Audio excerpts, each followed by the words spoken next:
Thank you for all the support. Thank you. Hello everyone, this is QY Maple.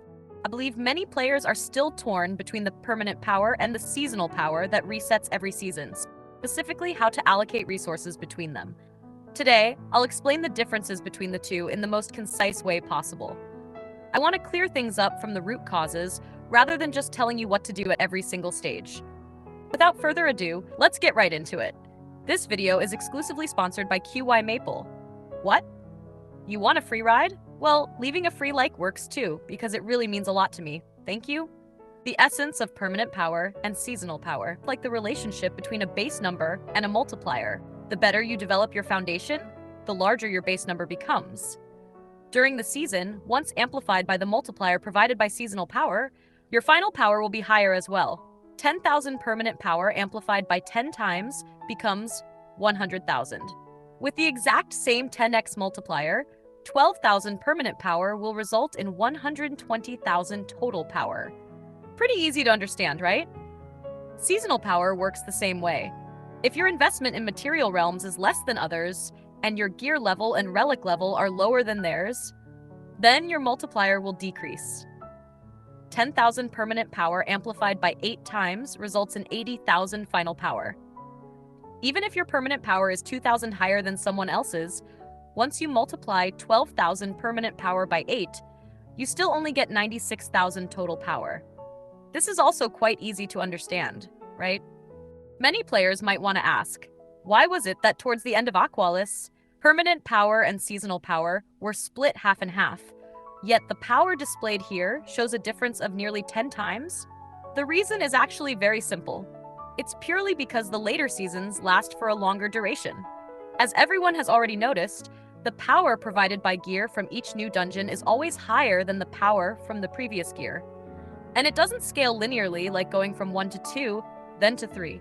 It's more like going from 1 to 1.5 and then immediately jumping to 3.75. So that's why during the 1+ months of Aqualis, the half and half power distribution shifted in later seasons, becoming a 1 to 10 power distribution, for instance. It's completely normal that the more you spend, the more seasonal power you get, because top players have a very high foundation. However, this doesn't mean the multiplier provided by their seasonal power will definitely be higher. Hypothetically, if an F2P player buys more material realm attempts daily than I do, and their gear level and relic level are both higher than mine, then their seasonal multiplier will bound to be higher than mine. It's just that because their foundation is lower, their final power still can't surpass mine. Season rating doesn't look at base power. The multiplier provided by the seasonal power of high-rating F2P players is almost certainly greater than that of heavy spenders. The reason is also very simple.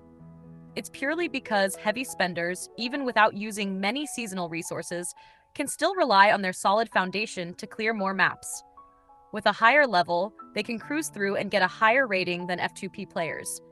If F2P players want to catch up with them, they pretty much have to invest far more seasonal resources than heavy spenders do.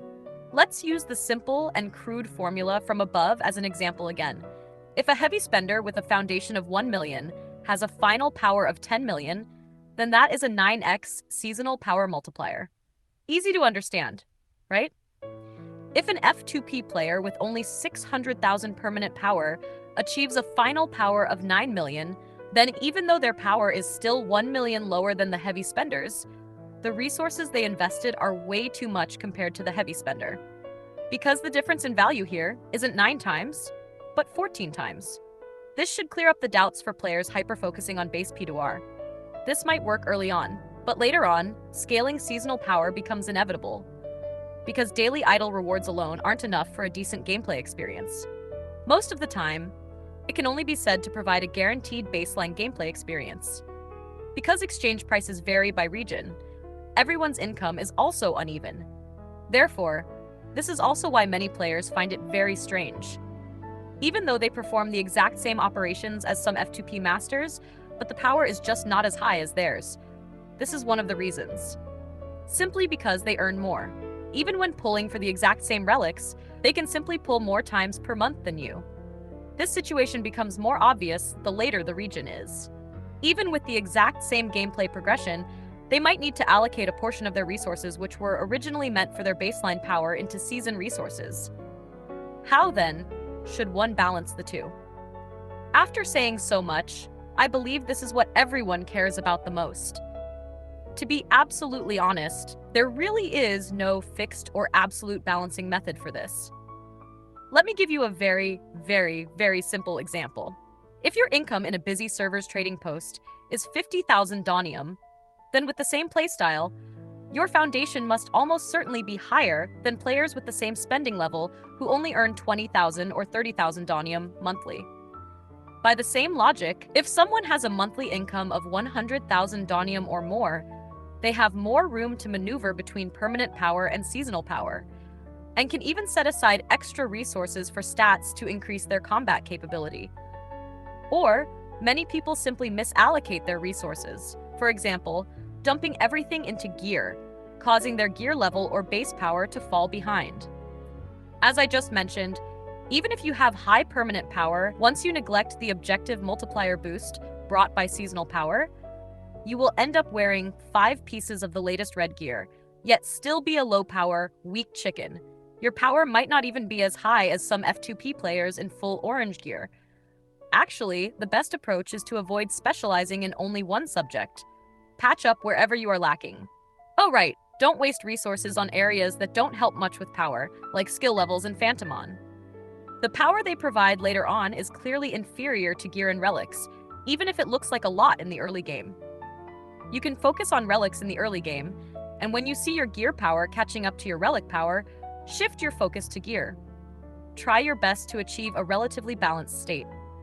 Of course, unless you're incredibly lucky with relic gachas, there are exceptions. As for the logic, it's actually quite simple. The stats provided by relics in each region are identical, and both S3 and S4 have opened 3 Ionic Gacha series. Relic power gains in S4 have not been further improved compared to Verdant Glade, while gear in Aqualis has not stopped inflating. Naturally, the power provided by gear will catch up to relics. To put it bluntly, standing still is the same as falling behind because everyone else is progressing. Alright, that's it for this explanation of permanent power and seasonal power. I hope this video helps you all. If you like my videos, please consider subscribing. See you next time. Bye-bye.